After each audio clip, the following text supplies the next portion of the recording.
The personal bank account. How you feel about yourself is like a bank account. Let's call it your personal bank account, your PBA. Just like a checking or a savings account at a bank, you can make deposits into and take withdrawals from your PBA by the things you think, say, and do. For example, when I stick to a commitment I make to myself, I feel in control. It's a deposit. Ching! On the other hand, when I break a promise to myself, I feel disappointed and make a withdrawal. So let me ask you, how is your PBA? How much trust and confidence do you have in yourself? Are you loaded or bankrupt? The symptoms checklist below might help you evaluate where you stand.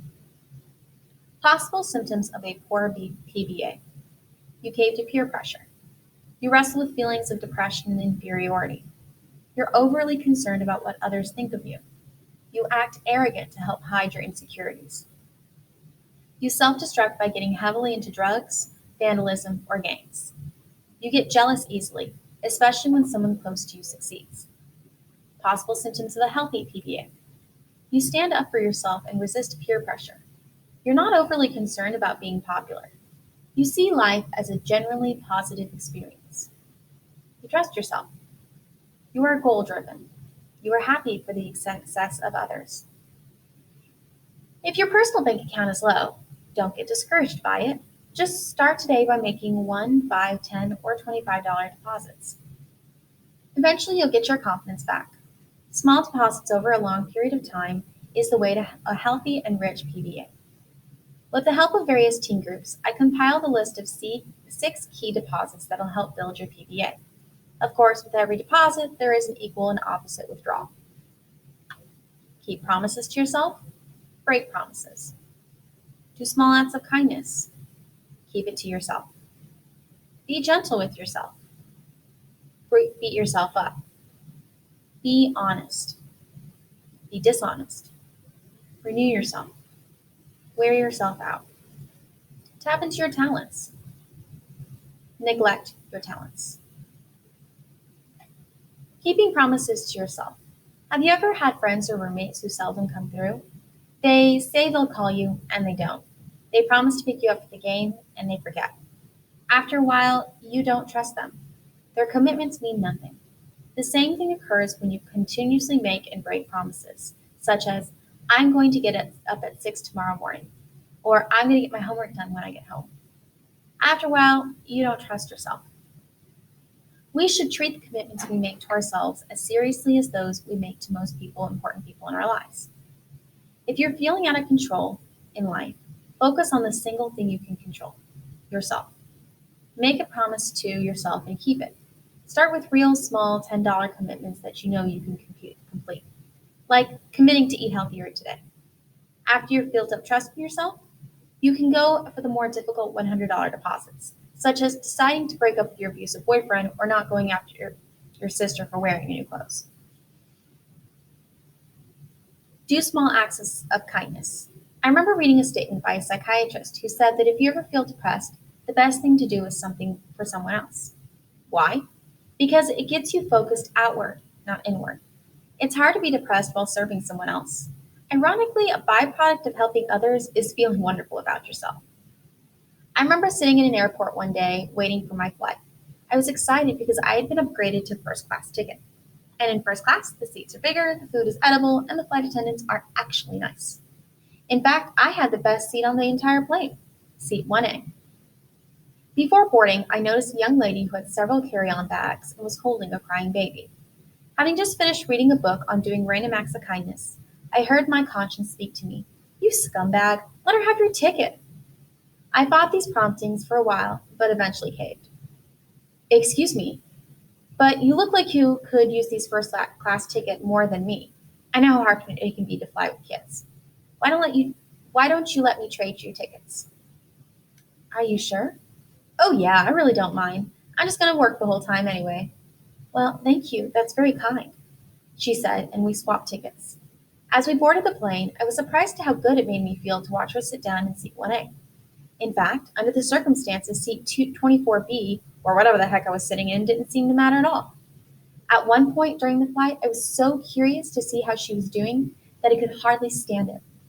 So I got out of my seat, walked to the first class section, and peeked in through the curtains that separated first from coach. There she was with her baby, both asleep in big, comfortable seat 1A. And I felt like $1,000,000. Ching! I gotta keep doing that kind of thing. Go out of your way to say hello to the most lonely person you know. Write a thank you note to someone who had made a difference in your life, like a friend, teacher, or coach. Next time you're at a toll booth, pay for the car behind you. Giving gives life. Nobody knows, not only to others, but also to yourself. I love these lines from The Man Nobody Knows by Bruce Barton, which illustrates this point so well. There are 2 seas in Palestine. One is fresh and fish are in it. Splashes of green adorn its banks. Trees spread their branches over it and stretch out their thirsty roots to sip at its healing waters.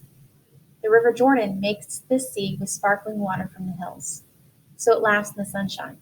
And men build their houses near it, and birds their nests, and every kind of life is happier because of it. The River Jordan flows on south into another sea.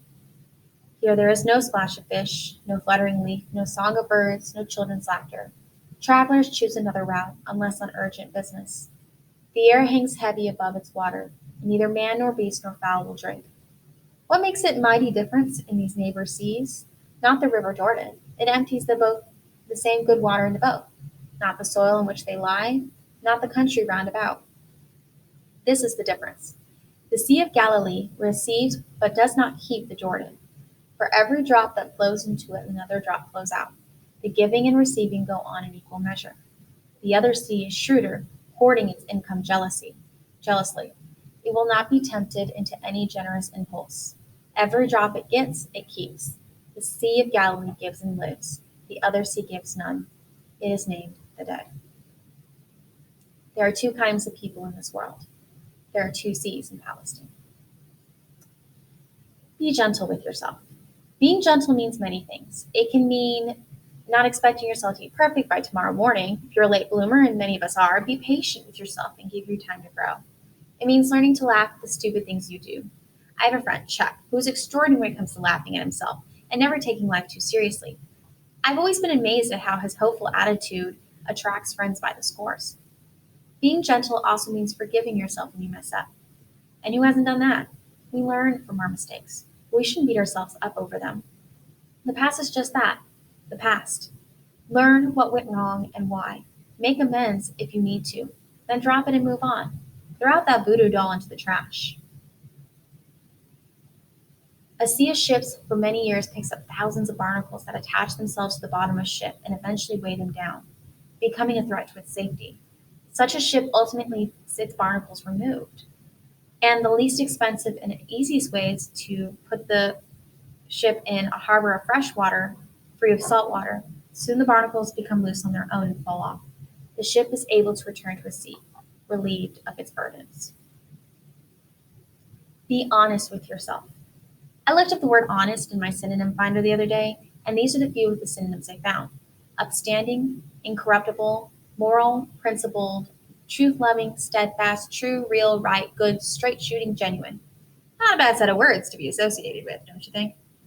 Honesty comes in many forms. First, there's self-honesty. It's what people see, the genuine article, or do you, it's what people see, the genuine article, or do you appear through smoke and mirrors? I find that if I'm ever fake and try to be something I'm not, I feel unsure of myself and make a PBA withdrawal. I love how Judy Garland put it, which was awesome. Always be first-rate version of yourself instead of the second-rate version of somebody else. Then there's honesty in our actions. Are you dishonest at school with your parents or your boss? If you've been dishonest in the past, I think we should all try to be honest and notice how whole it makes you feel. Remember, you can't do wrong and feel right. Remember, every act of honesty is a deposit into your PBA and will build strength. As the saying goes, my strength is as the strength of 10 because my heart is pure. Honesty is always the best policy, even when it's not in the trend. Renew yourself. You gotta take time for yourself, guys. Renew and relax. If you don't, you'll lose your zest in life. We all need places to escape to, a sanctuary of some sort, where we can renew our spirits. And it doesn't have to be a rose garden, mountaintop, or beachfront. It can be a bedroom, a bathroom, or just a place to be alone.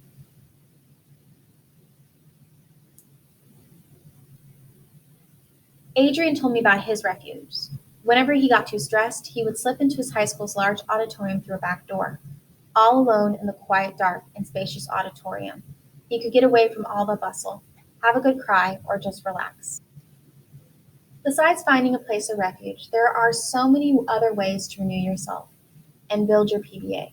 Exercise can do it, like going for a walk, running, dancing, or punching a bag. Some teens have suggested watching old movies, playing a musical instrument, finger painting, or talking to friends who uplift you. Numerous others have found that writing in their journals also do wonders to help them cope.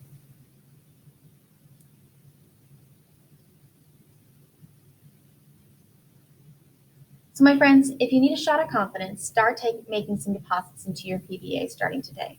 You'll feel the results instantly. And remember, if you don't have to climb a mountain to make a deposit, there are a million other safe ways.